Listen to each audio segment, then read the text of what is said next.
Hello everyone and welcome to a very nice game between Samuel Reshevsky, a young Samuel Reshevsky, and the gentleman known only as Schwarz. So we do not have any info on this gentleman or a photo of him, so we are honoring him by wearing a hoodie. Now you've all seen this photo. This photo has been going around forever, even before we used the internet. It's a photo of young Samuel Reshevsky, and he's playing against a lot of stronger gentlemen. And of course, when you see this, you of course imagine, wow, that child there is a prodigy. He's going to crush those gentlemen, and he will do so at a very young age. So supposedly he was 8 years old when he played this, but we don't really know. He was maybe 8, maybe he was 9, maybe he was 10. Maybe if some of you have like an 8-year-old or a 10-year-old at home, maybe you guys can figure out whether this young Samuel Reshevsky here is maybe 8, 9, or 10. The fact of the matter is that we don't know. I've asked my grandmother once that how did they record birth when she was born, and that was like a really long time ago. And she said that some people came to the village, and then whoever was present in the village from the newborns, they just wrote down, okay, they were born on that day, even though they weren't. They were born like maybe a month ago or maybe 2 months ago, depending on when was the last time they were there. So when they came, all of the children that were new there, they just wrote down, okay, they were born on this day. So most of them probably don't even have the actual birthday. I'm not saying it's like that in all the villages in those days, but if it was in the village of my grandmother, it could also be some other places. But they still don't agree on how old Reshevsky exactly was here. But okay, he was 8 or 9 or 10, somewhere around that. And this is not a game from this simultaneous exhibition. So this is a game from the simultaneous exhibition that took place on the 16th of May 1920, even though a lot of places say that it took place on the 17th of May 1920. So you guys want to remember that one to impress your friends at the bar in the library. Urkan sent me this game and also said that I should share this vast knowledge with you guys. So here it is, and he also sent me this beautiful game, so thank you for that once again. Let's check out the game, and then we're gonna discuss a bit more. How strong was Reshevsky at this very young age of maybe 8, 9, or 10 years old? So this is a game that took place a month after that simultaneous exhibition that we've just seen. It's also a game from a simultaneous exhibition against 20 players. So let's see how the game went. So Reshevsky with the white pieces opens with e4. We have e6 by Schwarz going for the French defense, d4, we have c6 preparing to strike in the center with d5, and now knight to f3.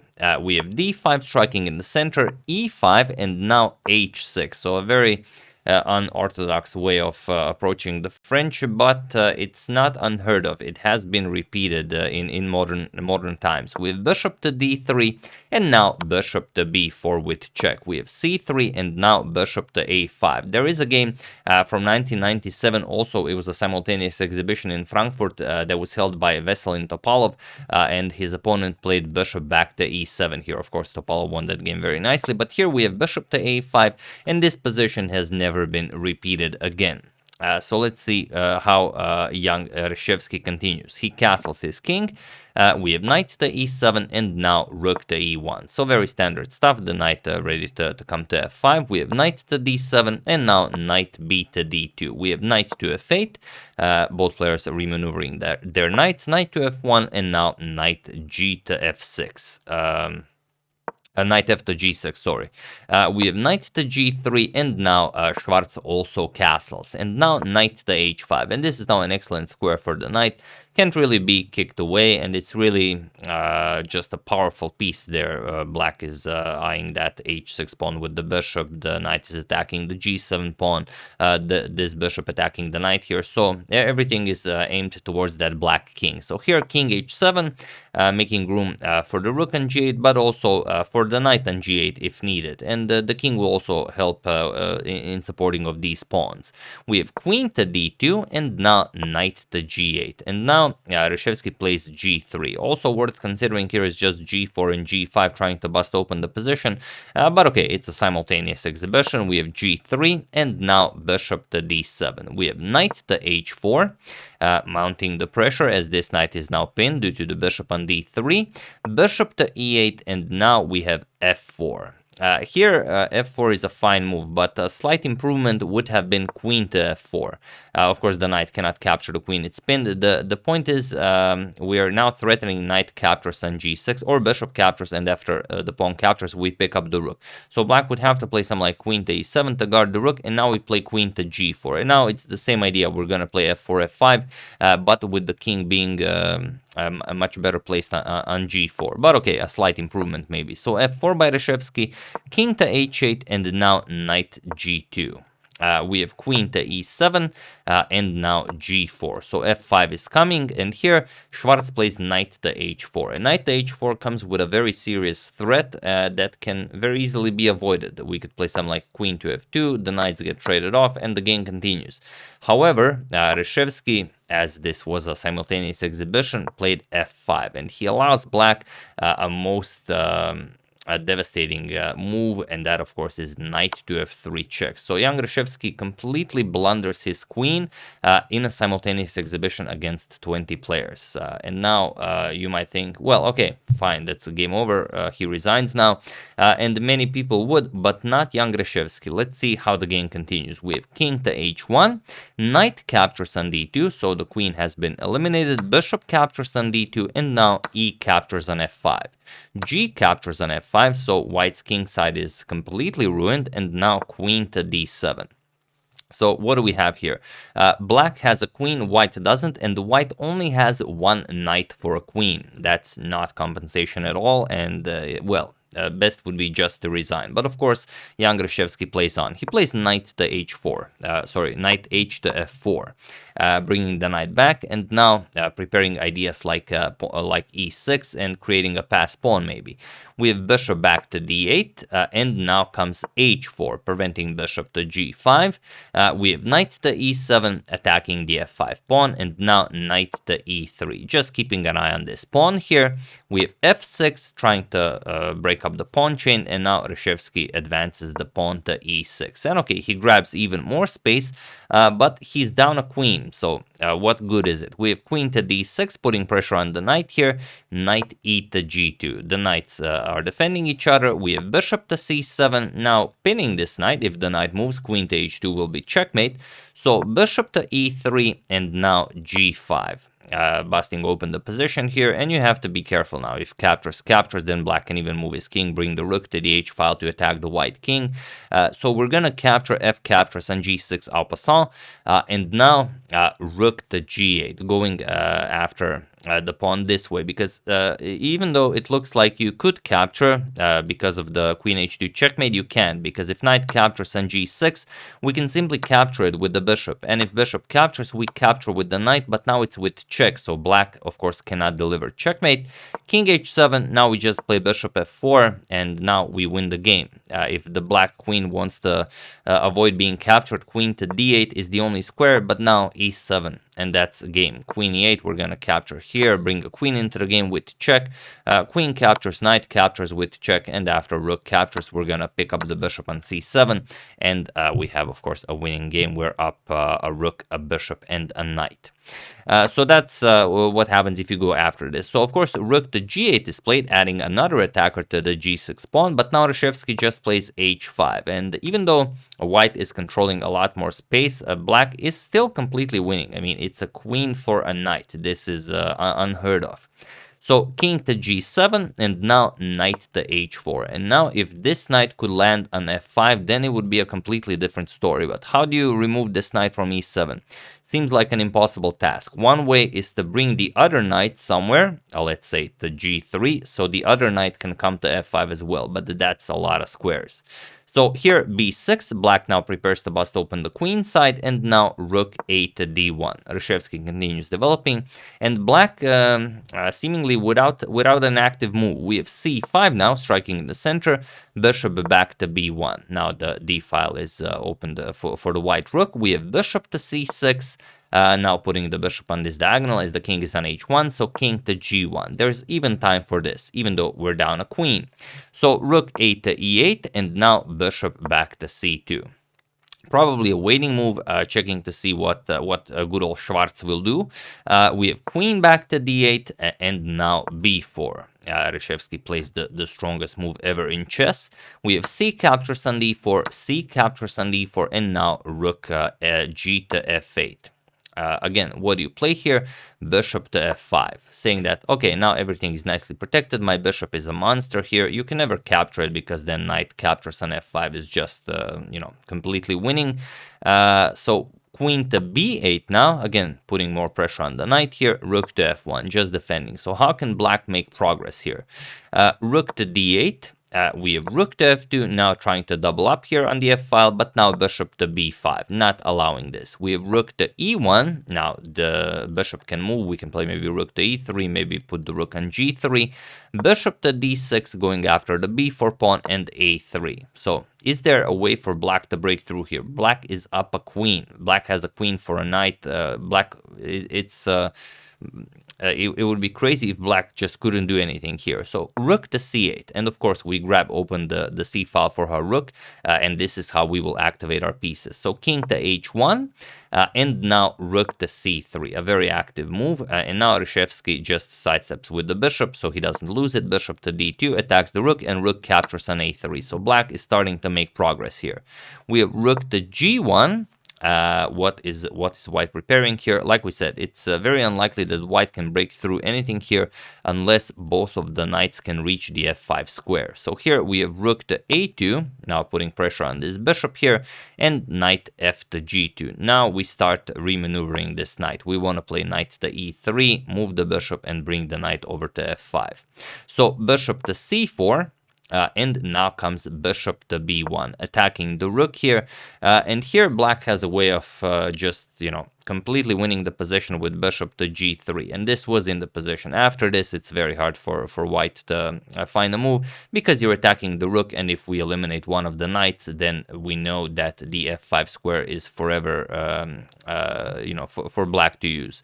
But rook to a1 was played, and now Reshevsky gets that crucial one move that he needed the entire game, knight to e3. And now both of the knights are controlling the f5 square, and it seems like it's maybe not all that much because Schwarz does push f5, so he wants to free up the rook on the f file as well. Now we have knight e captures on f5 with check, knight captures, we have knight captures, and now rook captures on f5. So eliminating all of the knights and allowing black to activate the pieces a little bit. Rook captures on f5, and now rook to a3. Here going after this rook to h3 move, and then with the bishop covering the h2 square, maybe some rook to h3, maybe rook to h2, maybe you're going to be able to capture on h5, who knows, but it seems like a good idea. There were of course better moves, but it's a simultaneous exhibition. When Reshevsky gets to your board, you have to play a move. But here, activating the queen would probably have been a little better, going after the pawn right away or via the c8 square, also possible.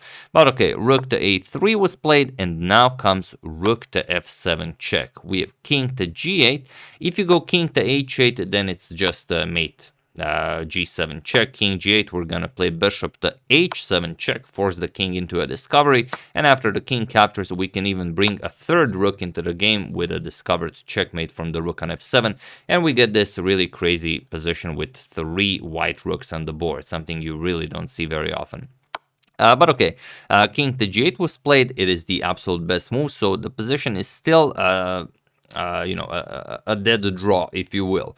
But bishop to f5 was played now, and here Reshevsky gives Schwarz a very nice opportunity to win the game, but it's not an easy move to spot. It kind of is, but it's not. So this is the first pause the video of the moment. Feel free to pause the video and figure out how he could have beaten Reshevsky while I give you a couple of seconds.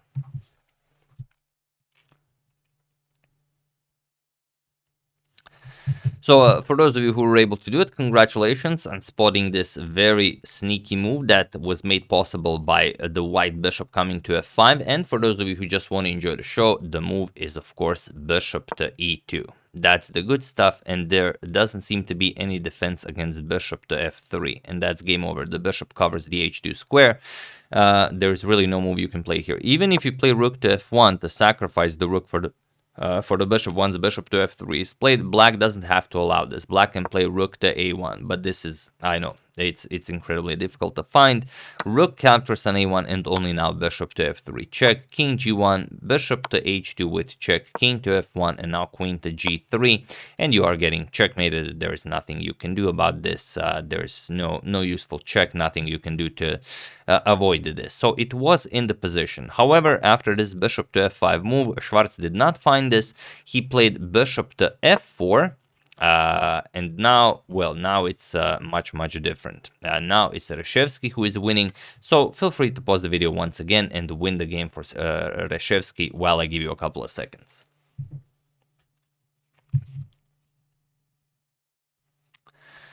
So for those of you who were able to do it, congratulations on pushing either of the two passed pawns. And for those of you who just want to enjoy the show, it's e7 or g7. Both of the moves are winning because if you push this pawn still protects our rook. We're threatening rook to f8, and if you push the other one, then this one defends the rook, and the rook to f8 will win again. So Reshevsky played the g7, and now there is no good defense against rook to f8.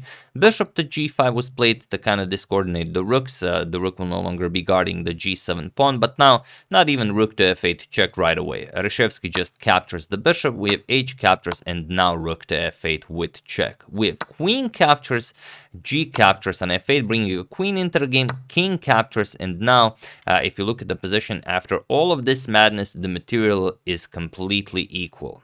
There is it's even bishops of the same color, even that. So Reshevsky of course starts pushing his passed pawn. He plays h6. When the pawns are 2 squares apart from each other, they are very difficult for the black king to stop. So here 1 square apart is also very difficult, because when they're placed like this, they create a wall that the black king simply can't cross. But okay.